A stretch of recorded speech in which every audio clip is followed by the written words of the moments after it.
Amados, continuamos con la epístola a los romanos, continuamos con la prédica expositiva de la carta a los romanos. Estamos en el capítulo 9. ¿Cuántos saben que estamos en el capítulo 9?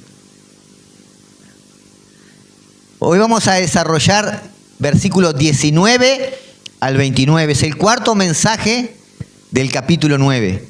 ¿Sí? Tenemos prácticamente 10 versículos para desarrollar hoy y en los cuales quiero profundizar y en los cuales usted, si presta atención, se va a llevar un lindo conocimiento de la palabra de Dios. Amén. Usted hoy se va a ir lleno de este lugar, lleno de fe, lleno de confianza, porque va a entender que hay un Dios soberano que cuida de usted, que le guarda, amén, que le prospera, que le bendice, que está ahí al pendiente suyo. Pero a veces no lo sabemos, porque desconocemos la palabra de Dios.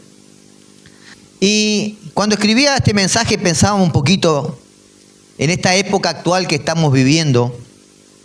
Y si hay algo que nos define en la cultura actual, es la obsesión del ser humano por demandar justicia, ¿verdad? Exigir derecho.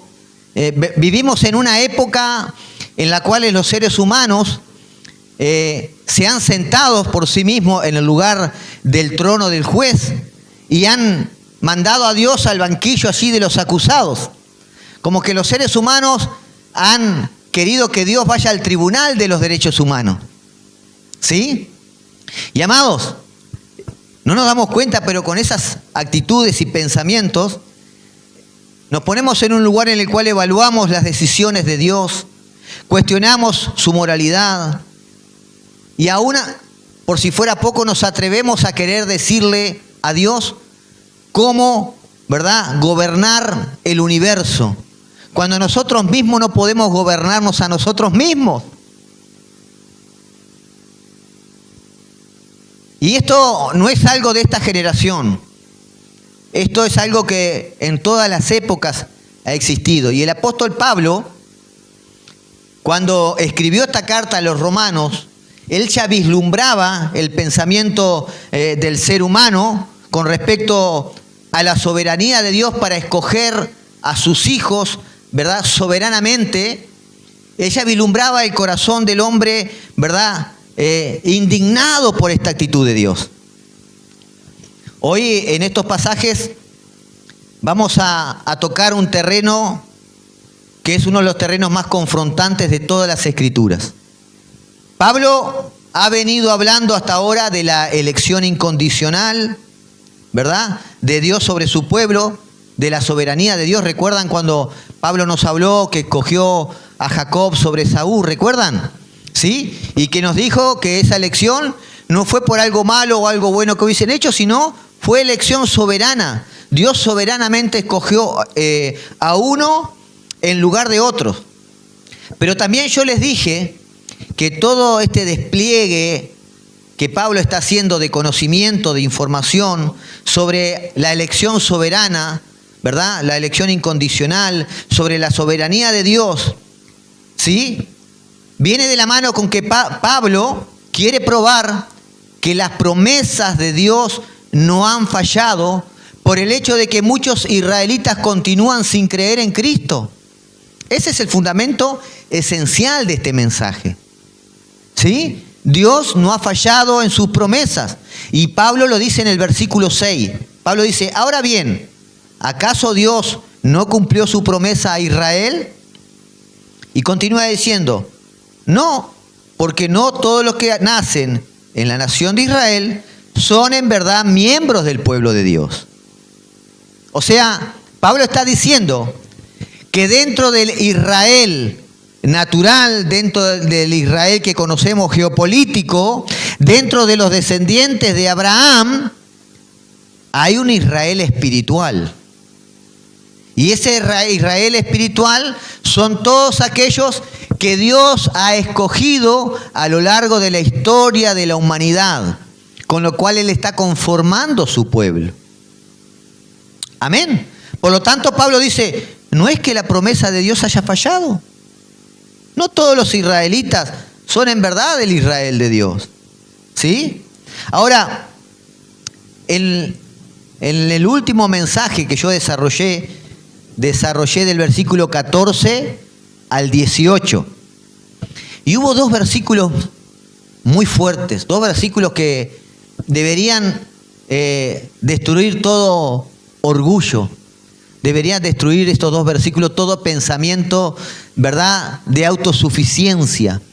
El versículo 16, ¿se acuerdan que yo les dije en la reunión pasada, donde Pablo nos dice que quien decide tener misericordia es Dios? Y que esa misericordia no depende de nuestro esfuerzo, no depende tampoco de nuestra voluntad. Y termina la porción anterior, Pablo diciendo en el versículo 18, Dios elige a quien quiere y endurece a quien quiere. ¿Sí? Este es el pensamiento de Dios. Ahora, también dijimos anteriormente que si esta elección de Dios, ¿verdad?, no fuera una elección incondicional, si esta elección de Dios fuera, bueno, a ver, Dios escogió a fulanito y a menganito porque viajó a su futuro y vio que menganito lo escogería a él. O sea, si Dios conociera de antemano que algún ser humano lo escogería a él, aceptaría el evangelio, nosotros no nos sentiríamos tan, o no se sentiría tan chocante esto, porque bueno, se lo merecía. Él escogería a Dios, pero Pablo deja bien claro que esto no es así. Y habíamos dicho que en el capítulo 3, versículos 10 y 11, Pablo mismo dijo, no hay un ser humano que busque a Dios. Toda la raza humana fue destituida de su gloria por el pecado. No hay un ser humano que sea justo. Pablo ya lo había dejado claro. Ahora, amados, cuando se trata de hablar de la elección incondicional y de la soberanía de Dios, encontramos dos objeciones comunes. Y yo estoy seguro que si hay alguien que no ha seguido todos los mensajes anteriores a esta prédica y comienza a escuchar este mensaje, estoy seguro que en pocos minutos estaría cortando. Porque se sentiría confrontado. Es una locura lo que está diciendo este pastor loco. ¿De dónde lo sacaron a este? Pero es la realidad, hermanos, que para entender lo que estamos hablando hoy, usted tuvo que haber entendido todo lo que hablamos para atrás. Pablo no llegó a este punto, cayó en un paracaídas en Romanos capítulo 9 y empezó a hablar. No, Pablo comenzó a hablar en el capítulo 1 y nos fue trayendo al punto en el que estamos, donde hoy entendemos que ningún ser humano por su propia voluntad buscaría a Dios.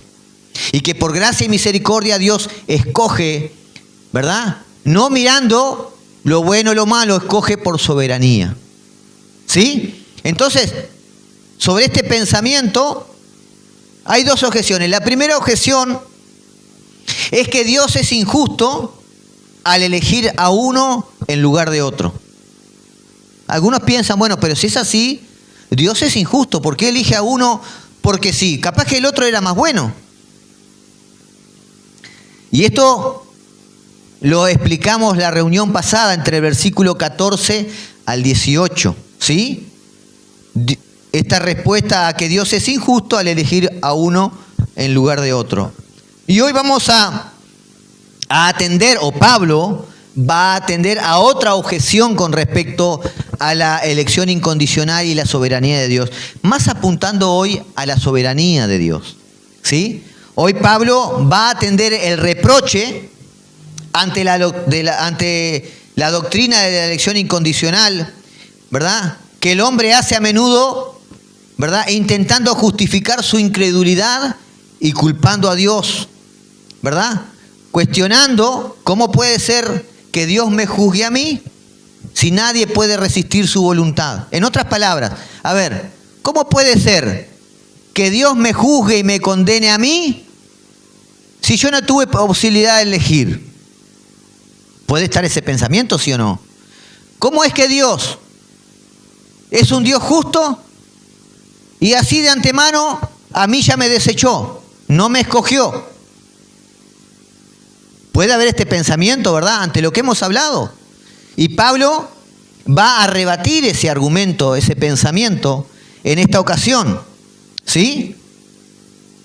Pablo ahora va a dedicarse en estos versículos a atender a esa persona o a explicarle a esa persona que Dios es realmente justo, pero principalmente lo que quiere Pablo que todos entiendan es que Dios cumple sus promesas y que Él es fiel. Amén. Yo le quiero hacer una pregunta. ¿Cuántos de ustedes han podido compartir el Evangelio con algunas personas? Levante su mano. En algún momento de su vida, en su trabajo, por las redes, ¿cuántos han tenido oportunidad de compartir el Evangelio? ¿No se han encontrado alguna vez con personas que por más que le compartieron el Evangelio y le han hablado, y le han hablado, y le han hablado, y parece que esa persona siempre tiene un argumento, una respuesta? ¿Sí? Al punto tal que ustedes llegan a decir, bueno, ya no tiene sentido. Le sigo hablando, le hablo, le muestro todas las verdades, ¿verdad? Al punto tal que esta persona ha endurecido tanto su corazón, que por más que usted le esté mostrando las verdades, ¿verdad?, de la palabra de Dios, la persona ciegamente sigue argumentándose, sigue argumentando su incredulidad. Nos pasó en una reunión de escuelas bíblicas. Estamos enseñando sobre la veracidad de la Escritura. ¿Sí? ¿Cuán real es la Escritura? No hay forma de que enseñamos la evidencia externa, la arqueología, la historia, ¿verdad? Todas aquellas, los escritores que ni siquiera eran cristianos, escritores de otras naciones que afirman las cosas que están en la Biblia, ¿verdad? Ahora estábamos estudiando las evidencias internas, las más de 300 profecías sobre el Mesías, ¿verdad? 700 años antes, 300 años antes, 1000 años antes de que el Mesías apareciera en escena, ya la Biblia tenía profecías escritas de en dónde iban a ser, cómo iban a ser, de qué linaje iba a venir, cómo iba a morir, cómo iba a ser perseguido, dónde iba a ser enterrado, todo lo que usted se imagine, vida y obra de una persona. Más de 300 profecías. Y hay personas que aún diciéndole todo eso, su corazón sigue endurecido. Entonces, ¿el problema cuál es? ¿Es la falta de conocimiento? No es la falta de conocimiento. Está faltando una revelación del Espíritu Santo, obrando en la mente y el corazón de esa persona. Y esto es lo que está aconteciendo aquí. Pablo está anticipando esa objeción, ¿verdad?, lógica de aquel ser humano que no tiene a Dios, ¿sí? Aquel que puede decir, a ver, si Dios endurece a quien quiere, como lo vimos en el versículo 18, como a Faraón, y su voluntad siempre se tiene que cumplir, ¿verdad? ¿Por qué el hombre debería ser culpado y ser juzgado? Eso es lo que Pablo está queriendo rebatir. Ahora, lo primero que vamos a aprender hoy, entre los versículos 19 al 21, ¿sí?, es una pregunta que usted, si ha seguido los mensajes, se pudo haber hecho. ¿Sí? El derecho soberano de Dios. Escuche esto, porque todo lo que yo voy a desarrollar ahora es para responder esta pregunta. El derecho soberano de Dios, la capacidad soberana de Dios de escoger a unas personas en lugar de otro, quita, ¿verdad?, la responsabilidad del hombre. En otras palabras, la facultad que tiene Dios de escoger a personas para que sean salvadas y a otras no, exime al hombre de su responsabilidad. Y claro, es lo que pensaría este hombre con lo que Pablo viene desarrollando. Entonces no es culpa mía. No es culpa mía que yo sea condenado, ¿verdad? Podría ser en un razonamiento natural sin conocer las Escrituras. Y mira, hermanos, ayer cristianos que por no conocer la Escritura pueden llegar a esa conclusión. Porque puede ser humanamente, si lo pensamos, bueno, puede ser, a ver, espera, Dios no me dio la opción. Él escogió. Podemos pensar así, ¿verdad? Él escogió. Y si a mí no me escogió, ¿qué culpa tengo yo? ¿Por qué me va a juzgar a mí? Eso es lo que Pablo quiere atacar, ¿verdad? Quiere hacerle entender al hombre que por más que Dios haya escogido, el que las personas se vayan a una eternidad sin Cristo, sigue siendo la responsabilidad del hombre. Y eso lo vamos a ver ahora. Y Pablo comienza en el versículo 19, ¿verdad? Atendiendo el reclamo de un corazón arrogante. ¿Sí? Versículo 19 de Romanos 9, ¿está bien? Dice Pablo, ¿me dirás entonces, por qué pues todavía reprocha a Dios? Porque ¿quién resiste su voluntad? ¿Sí? Esto es como que ahora Pablo se está imaginando que alguien le hace la pregunta. ¿Sí? Si todos se trata de la selección de Dios, si Dios es el que escoge, ¿verdad? Si Él divinamente escoge a los que van a ser salvos, ¿cómo puede Dios encontrar culpa en mí? A ese personaje es que Pablo está dedicando estos versículos. No quiere decir que apareció a alguien, pero Pablo, conociendo el corazón de las personas, ¿verdad? Él ya está respondiendo está respondiendo a personas que seguramente al ir leyendo y llegaron hasta este punto dijeron, ¡apa! Pero entonces eligió a Jacob y a Esaú y ¿qué culpa, qué responsabilidad tiene el pobre Esaú? Amados, el corazón humano busca desesperadamente, de continuo, quitarse la culpa de su pecado. El hombre prefiere culpar a Dios de su condenación antes de admitir su propia culpa, su propia rebelión. Es un instinto que está dentro del hombre. ¿Recuerdan cuando Adán comió la fruta? ¿Sí o no? ¿Recuerdan? ¿A quién le echó la culpa? No. ¿A Dios? La mujer que tú me diste. Por eso cometí el pecado. Ahora, este tipo de preguntas, ¿verdad? ¿Qué culpa tengo yo? Si Dios es quien selecciona. ¿Por qué me va a juzgar a mí? ¿Por qué voy a ser yo responsable? Y John MacArthur, en uno de sus estudios, él dice que hay 3 tipos de grupos de personas que harían esta pregunta. 3 tipos de grupos de personas. Yo quiero que usted analice en qué grupo de personas está usted. Por el primer grupo es el escéptico intelectual, el incrédulo. ¿Sí? Es esa persona que no tiene ninguna intención de someterse a Dios. Él lo manifiesta abiertamente. Yo no me interesa someterme a Dios, ¿verdad? Y esta persona usa, ¿verdad?, la doctrina de la sabiduría divina, de la soberanía divina, como una excusa filosófica para justificar el rechazo al Evangelio. ¿Y cómo lo hace? ¿Cómo argumenta? Bueno, esta persona dice, como Dios decide todo, ¿sí? Yo no tengo la culpa de mi incredulidad. Yo soy incrédulo porque Dios decidió que yo soy incrédulo. El segundo grupo, que capaz que acá hay alguno, es el religioso legalista, el autosuficiente, ¿sí?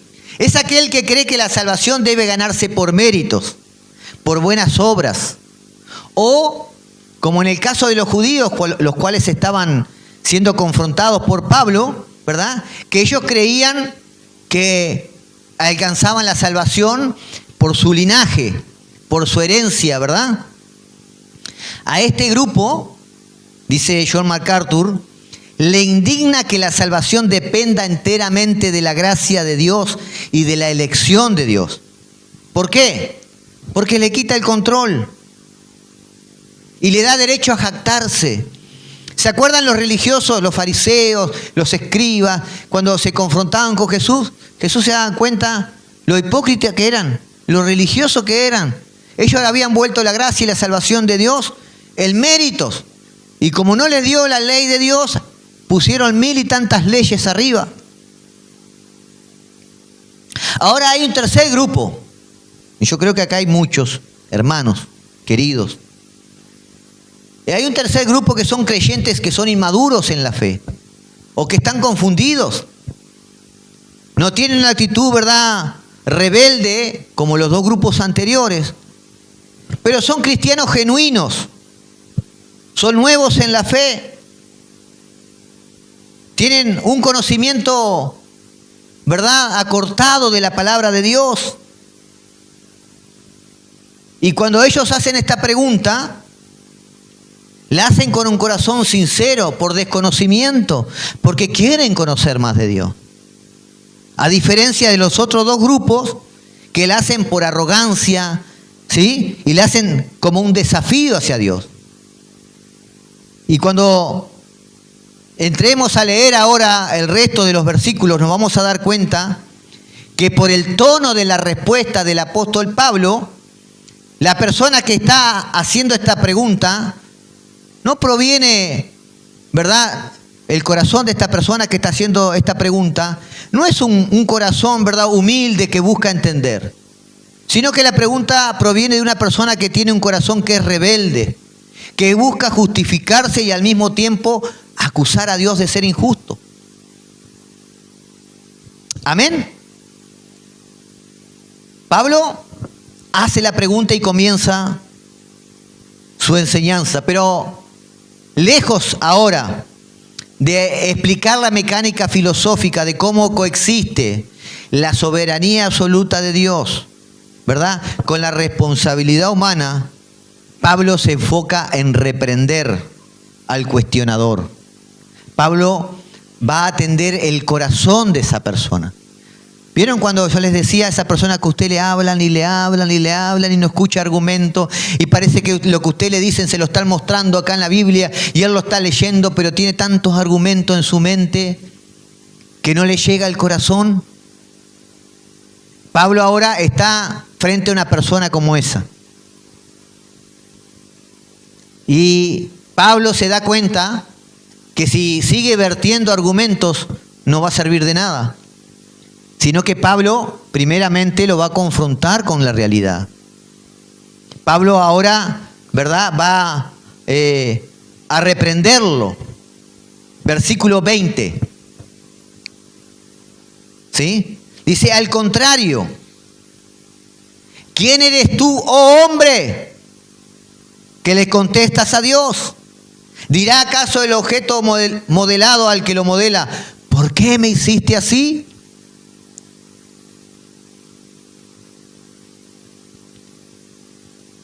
Pablo, como dije, no da una enseñanza teológica o explicativa. Pablo confronta a esta persona. Una confrontación directa, ¿verdad?, en la cual confronta su orgullo, su altivez. Él dice, oh hombre, hombre terrenal, limitado, pecador, condenado. ¿Sí? Para que el hombre entienda, ¿dónde está él? ¿Sí? Y después dice, ¿qué le contestas a Dios? Dios es soberano, ¿sí?, eterno, santo. Su conocimiento no tiene fin. Así le está diciendo. A ver, tú criatura, ¿en realidad crees que estás en el lugar de cuestionar a Dios, al Creador? Mira la distancia infinita que hay entre el creado y el Creador. Es infinita.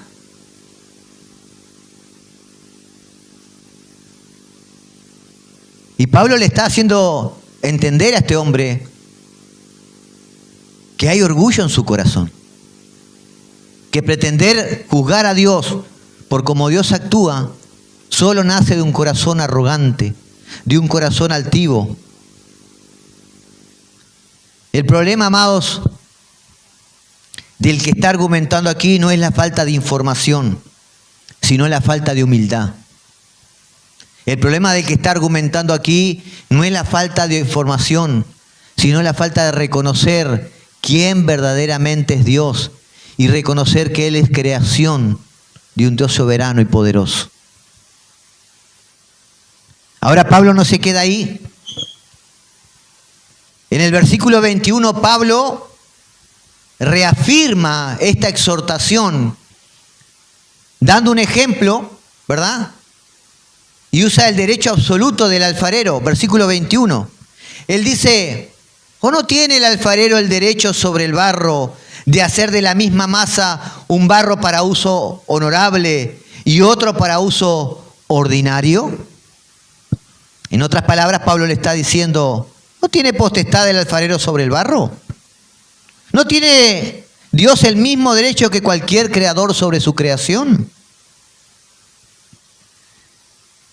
Cuando Pablo dice la misma masa, ¿sabe a qué se refiere? Cuando Pablo usa la misma masa, esa misma masa representa a toda la humanidad caída. Toda la masa, todo el barro, ¿verdad? Representa la humanidad caída. ¿Sí? El barro no es neutral, la masa de barro no es neutral. Está en la naturaleza de Adán. Y si Dios la dejara así como está, sin intervenir, ¿qué pasaría con esa masa de barro? Directamente a su condenación, porque ya nació condenada. ¿Sí o no? El tema aquí es cuando erramos el pensamiento. Estamos mirando los que se pierden y no observamos los que se salvan. Porque decimos, bueno, pero ¿por qué Dios escoge a uno en lugar de otros? Y dijimos la otra vez, si Dios no escogiera a nadie, ¿habría injusticia si Dios no escoge a nadie? Y permite que toda la humanidad siga su impulso pecaminoso y muera todo en el infierno. ¿Habría algo injusto en Dios? No. Amados, lo malo no es que Dios escoge, o lo que nos debería chocar, perdón, no es malo, lo que nos debería chocar a nosotros, en lo que nos debería llevar a pensar un poquito y meditar un poquito más, no es que Dios escoge a uno en lugar de otro. No, es como Dios aplica su misericordia en una humanidad perdida, pecaminosa, que va derecho al abismo. ¿Cómo Dios tiene misericordia y gracia para rescatar a algunos cuando no debería salvar a nadie?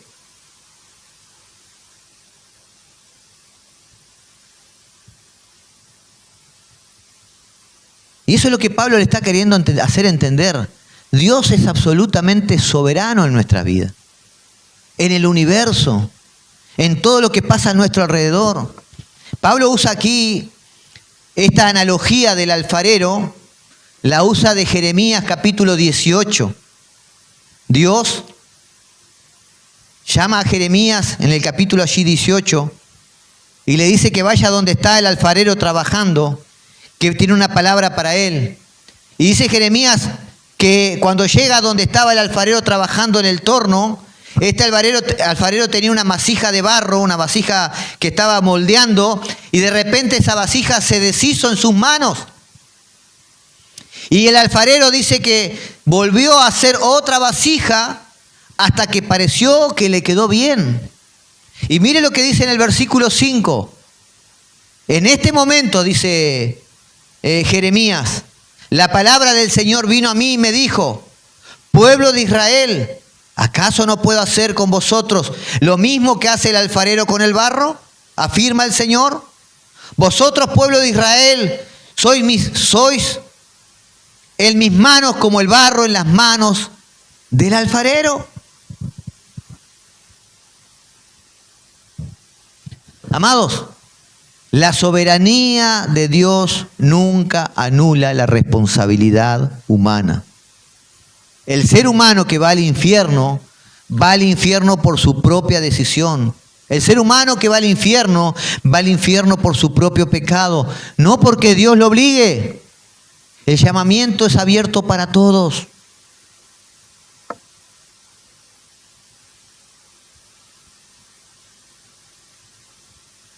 Ahora, cuando Dios escoge a unos en lugar de otro y lo hace en su soberanía, Él no lo hace arbitrariamente, Él no lo hace caprichosamente, Él lo hace con un propósito glorioso. Hay un objetivo por cual elige a uno y a otro. Amén. Versículo 22 al 24. Pablo ahora va a seguir profundizando en el contexto de la soberanía divina, ¿verdad? Y acá Pablo va a responder otra pregunta más. La primera pregunta de Pablo, que Pablo respondía era, a ver, la elección incondicional de Dios, ¿quita la responsabilidad del hombre? Ya vimos que no. Pero ahora Pablo va a responder otra pregunta más. ¿Sí? ¿No tiene Dios el derecho de glorificarse a sí mismo de la manera que a Él le parezca? Y esto lo va a responder entre el versículo 22 y 24. Y dice así, versículo 22 al 24.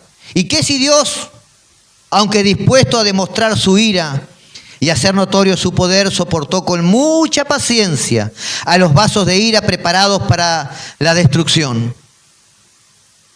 Lo hizo para dar a conocer la riqueza de su gloria sobre los vasos de misericordia, que de antemano Él preparó para gloria.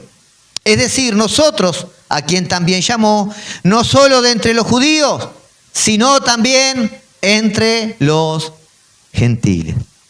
Y antes de desarrollar estos versículos, yo quiero aclarar algo. Si usted está prestando atención, si prestó atención al versículo, probablemente hubo una frasecita que pudo haber despertado su atención. Ahí en el versículo 22 dice, ¿y qué Dios, si aunque dispuesto a demostrar su ira y hacer notorio su poder, soportó con mucha paciencia a quién? Dice, a los vasos de ira que preparados de antemano para su destrucción.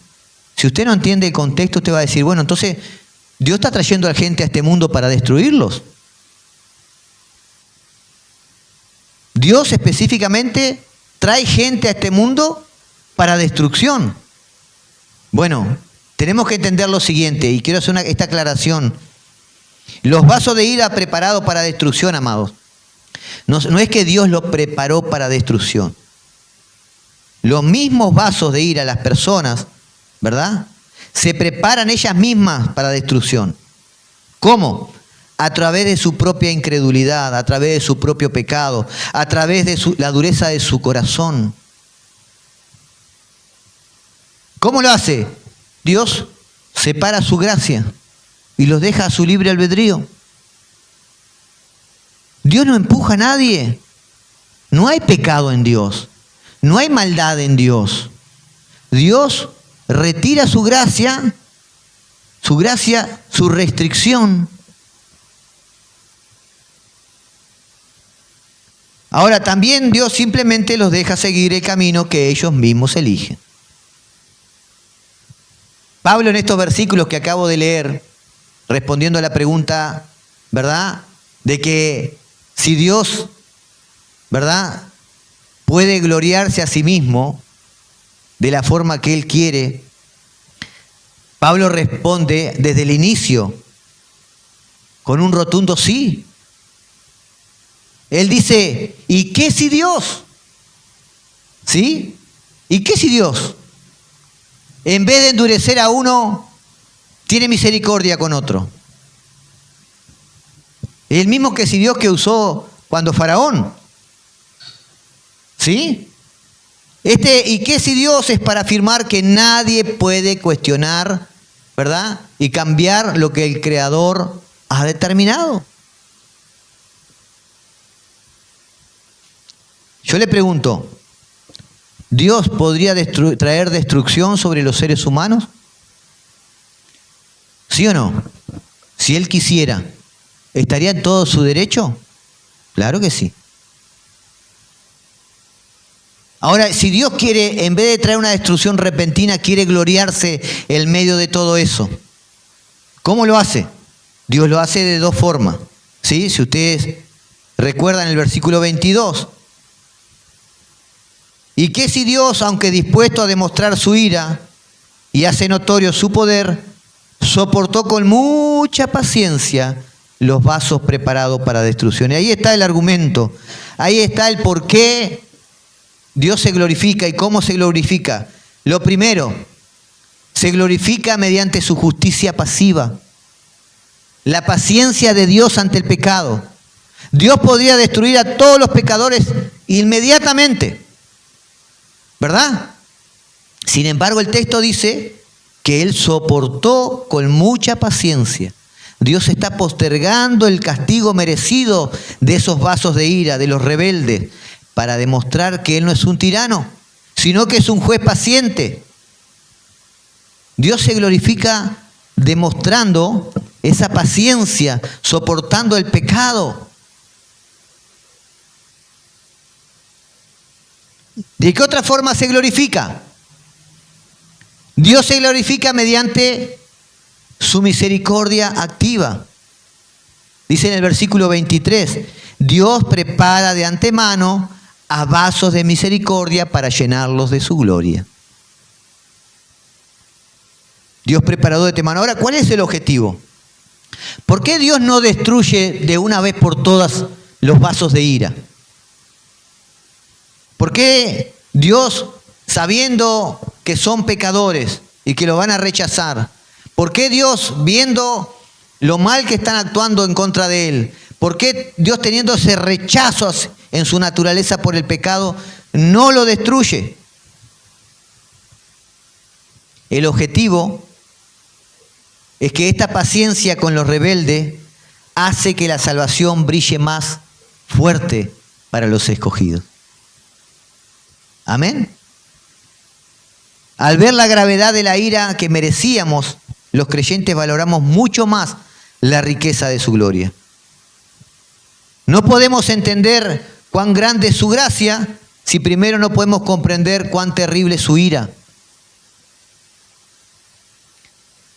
Nuestra realidad, si hoy estamos aquí y hemos creído, no es porque seamos mejores que los demás. Es porque siendo vasos de barro propensos a la destrucción, Dios decidió por pura gracia transformarnos en vasos de misericordia. No lo merecías, no lo merecíamos, pero Dios en su misericordia decidió hacerlo. Ahora, como acabamos de leer en el versículo 24, Dios tiene el derecho de llamar a esos vasos de misericordia, tanto de los judíos, dice, como gentiles, versículo 24, ¿verdad? Llamó a vasos de misericordia tanto judíos como gentiles. Y en el contexto de cuando Pablo estaba escribiendo esto, escuche esto, puede generar un conflicto en la mentalidad de la época, porque los judíos podían decir, los que se habían convertido al cristianismo, ¿cómo es posible que los paganos entren al plan de Dios y el Israel físico, ¿verdad?, se está quedando afuera? Eso pensarían los judíos de la época de él, ¿verdad? ¿Acaso falló la promesa de Dios con su pueblo escogido?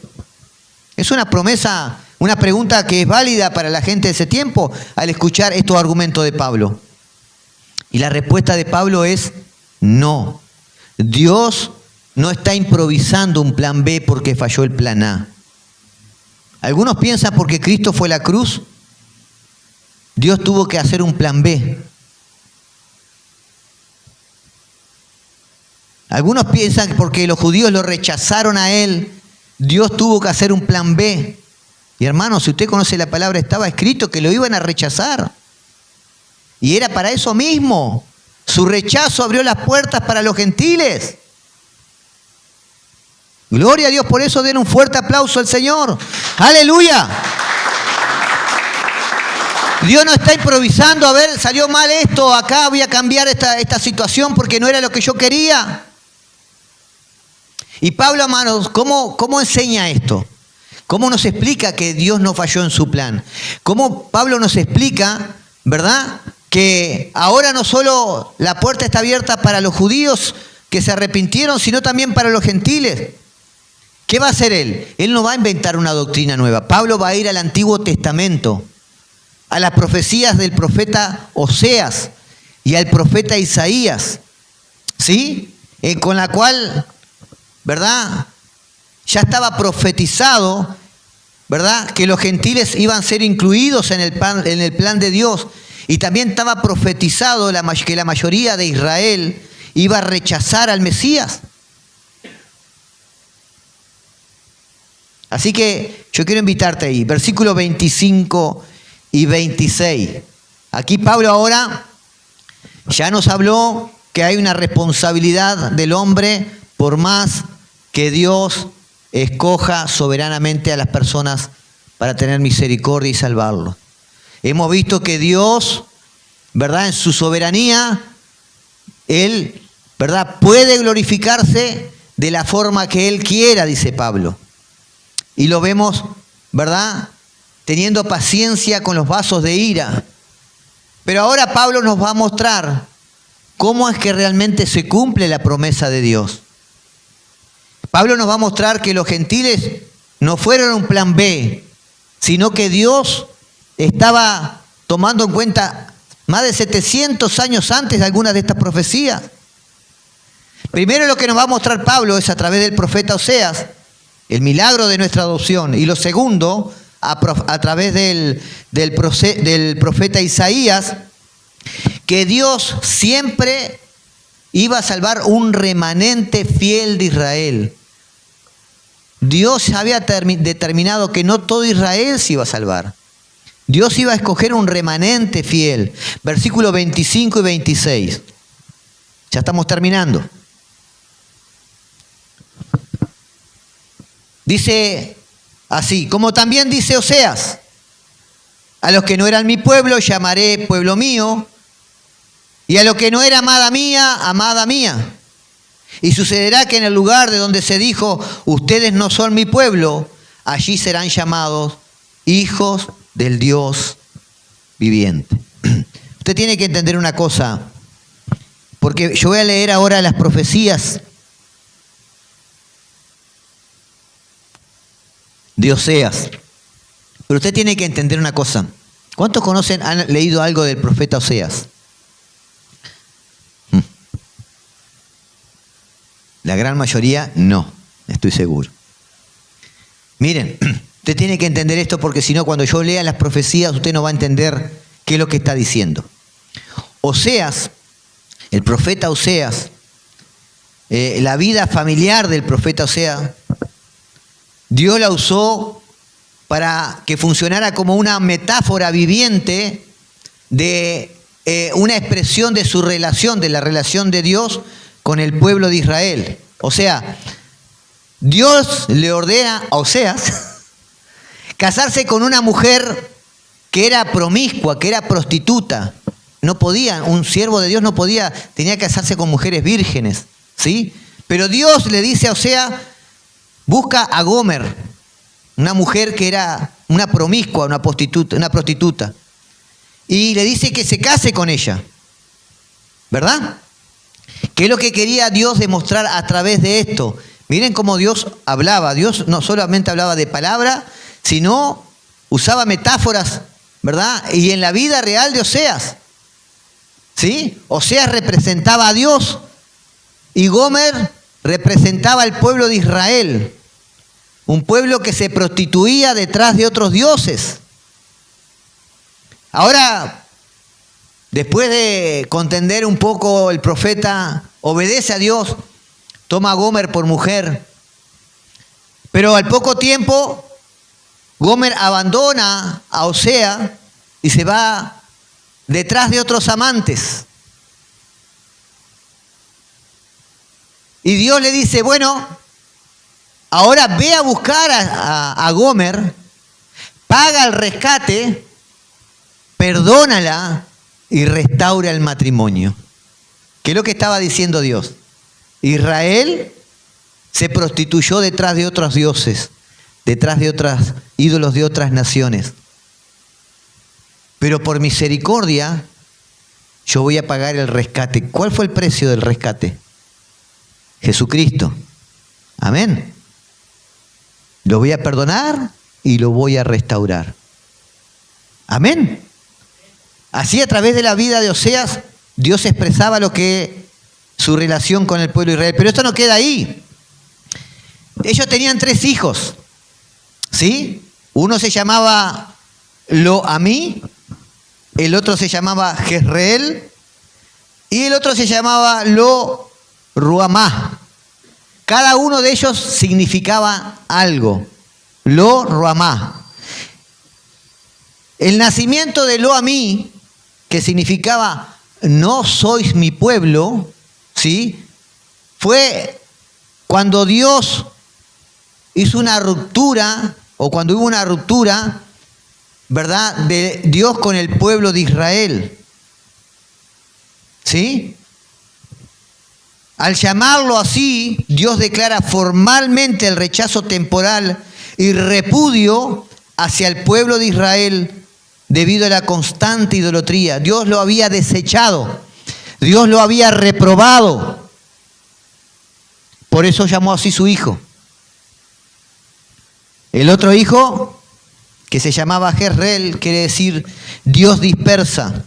La nación de Israel fue llevada cautivo por los asirios.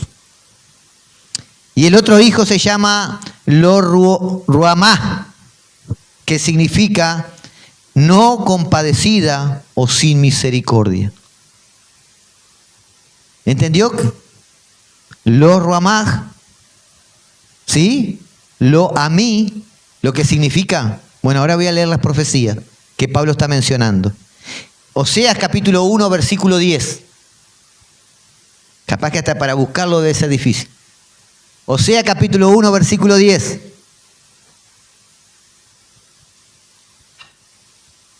¿Encontramos?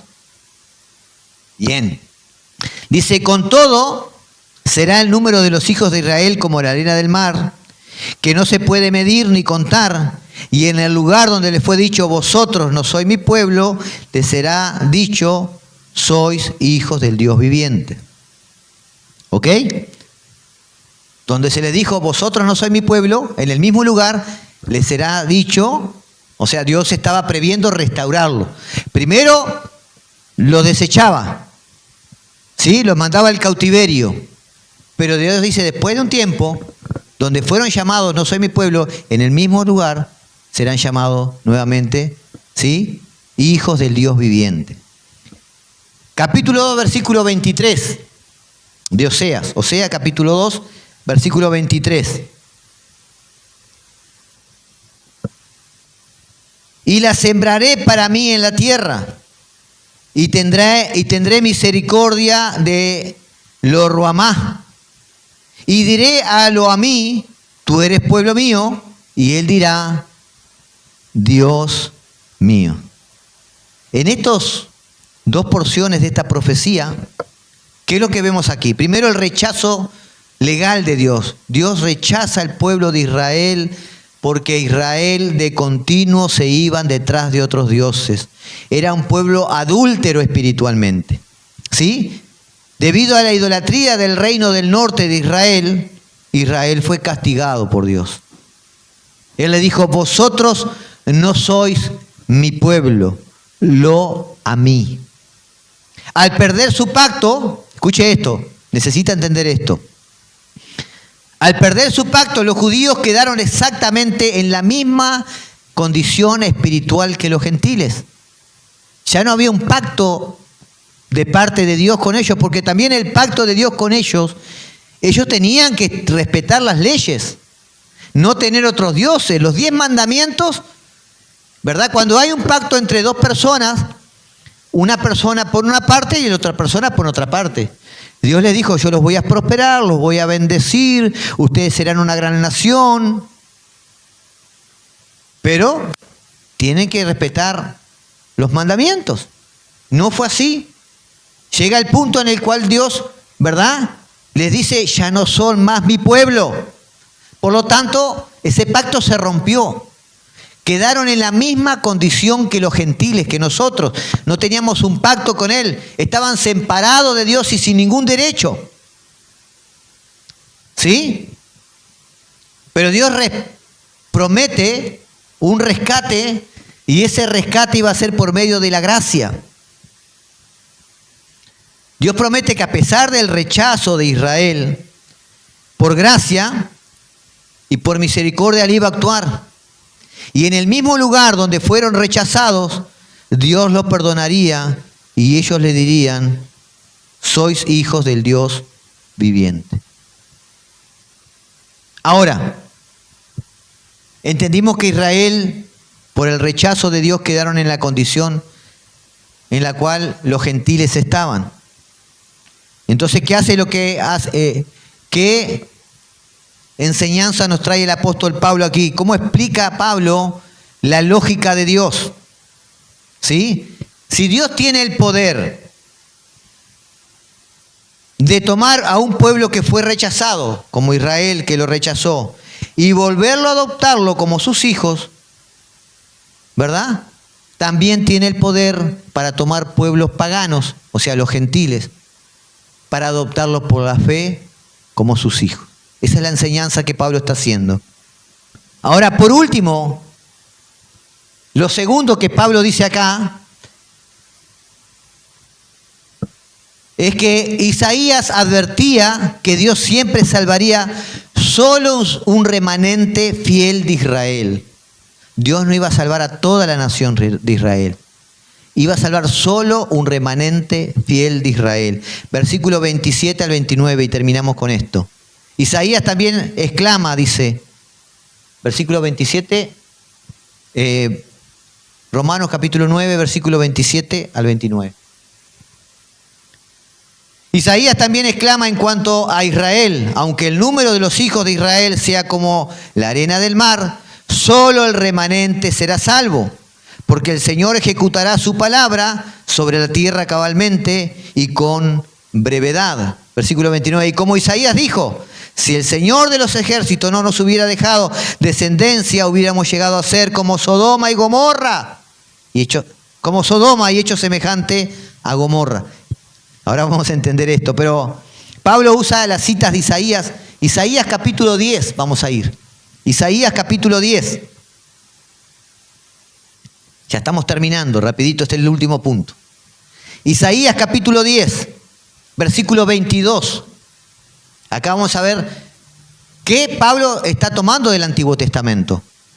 ¿Sí? Pablo no lo inventó a esto, él está yendo al Antiguo Testamento para enseñarnos. Dice Isaías capítulo 10, versículo 22. Pues aunque tu pueblo, oh Israel, sea como la arena del mar, solo un remanente de él volverá. La destrucción decidida rebosa justicia, pues una destrucción completa ya decretada ejecutará el Señor, Dios de los ejércitos, en medio de la tierra de Israel. Isaías ya había advertido que de la descendencia física de Israel, solo un remanente el Señor iba a rescatar, iba a salvar. Aunque Israel, dice, fueran como la arena del mar, de ese montón de gente, Dios iba a rescatar solo un remanente.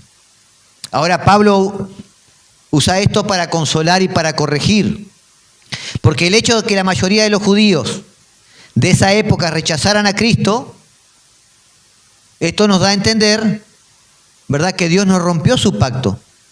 Dios nunca prometió salvar a cada individuo judío por el simple hecho de su genealogía. Dios no prometió eso. Isaías capítulo 1, versículo 9. Isaías capítulo 1, versículo 9. Dice: el Señor de los ejércitos no nos hubiera dejado algún sobreviviente. Perdón, si el Señor de los ejércitos no nos hubiera dejado algún sobreviviente, seríamos como Sodoma y semejantes. Esto es lo que cita Pablo. Pero ¿qué es lo que está diciendo ahí? Si el Dios del universo no hubiera intervenido soberanamente para preservar un pequeño grupo, ¿verdad?, por gracia, Israel habría terminado completamente destruido como Sodoma y como Gomorra. Ya estaba profetizado que solo un remanente del pueblo de Israel iba a ser salvado. Dios no ha fallado en su promesa. Dios es fiel a su palabra. Él cumple su promesa. Pablo aquí está demostrando la absoluta fidelidad de Dios a su palabra.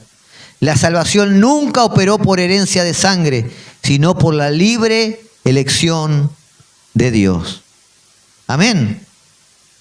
Así que la entrada de los gentiles y la salvación de un remanente del pueblo de Israel, ¿sí?, son profecías que ya estaban en el Antiguo Testamento. Ponete de pie, iglesia. Romanos capítulo 9 nos fue escrito para descifrarnos la mente de Dios. Romanos capítulo 9 fue escrito para callar toda queja que el ser humano pueda tener contra él. Así como el barro en las manos del alfarero, nuestra mayor victoria no es entender cada uno de los planes de Dios, sino confiar plenamente en su carácter, confiar plenamente en su sabiduría. Y si hoy estás aquí, amado, es por su amor, no es por mérito, no es porque te has ganado algo, es por gracia soberana de Dios que te escogió desde antes de la fundación del mundo. Ahora, ¿cuál tiene que ser mi actitud al saber esto? ¿Qué es lo que, cuando tú escuchas este mensaje, cuando tú escuchas que Dios te escogió desde antes de la fundación del mundo y puso un propósito eterno en ti, sin que tú lo merecieras? Cuando tú escuchas que Dios es soberano y no hay nada en este mundo que escape a su control, ¿qué actitud tiene que haber en tu corazón? ¿Aceptar la soberanía de Dios? ¿Reconociendo que Dios de verdad tiene el control en todas las áreas de tu vida? ¿Puedes decir eso? ¿Realmente reconoces que Dios tiene el control en todas las áreas de tu vida? Y al estar aquí delante de ti, ¿Qué actitud de agradecimiento tiene con Dios? Porque tú no lo merecías, yo tampoco. ¿Hay agradecimiento en tu vida para con Él? Su gracia y su misericordia se manifestó sobre ti para que tú alcanzaras la salvación que no merecías. Pero no solo eso. En su soberanía Él te guarda, Él te cuida, Él te hizo su hijo, te ha hecho coheredero con Cristo, herederos de las cosas que son eternas, no perecederas. ¿Qué actitud hay en tu corazón con respecto a eso? ¿Hay agradecimiento a Dios? ¿Estamos realmente valorando esa salvación que recibimos por gracia? ¿La estamos verdaderamente valorando? ¿Dando gloria a Dios con mis palabras, mis pensamientos, mis actitudes? ¿No hay otra forma de valorarlo? Tú puedes cantar muy lindo y decir yo soy cristiano, yo sirvo a Dios, pero si tu vida no refleja el carácter de Cristo, realmente no estás siendo agradecido con Él. Señor, te damos gracias. Gracias por esta palabra. Gracias, Señor. Transforma, Señor, nuestra vida. Que podamos vivir con gratitud, Señor. Señor, que la gratitud por lo que tú has hecho por nosotros se manifieste en un agradecimiento, en obediencia, en la adoración diaria. Señor, revélanos esta verdad a nuestras vidas y que podamos caminar confiados sabiendo que tú eres soberano y que podemos descansar en tu gracia y tu favor. Porque como tus hijos, tú cuidas de nosotros. Señor, y como dice tu palabra, todas las cosas nos van a ayudar para bien. Porque ese es el propósito de Dios para con sus hijos. Conformarnos al carácter de Cristo.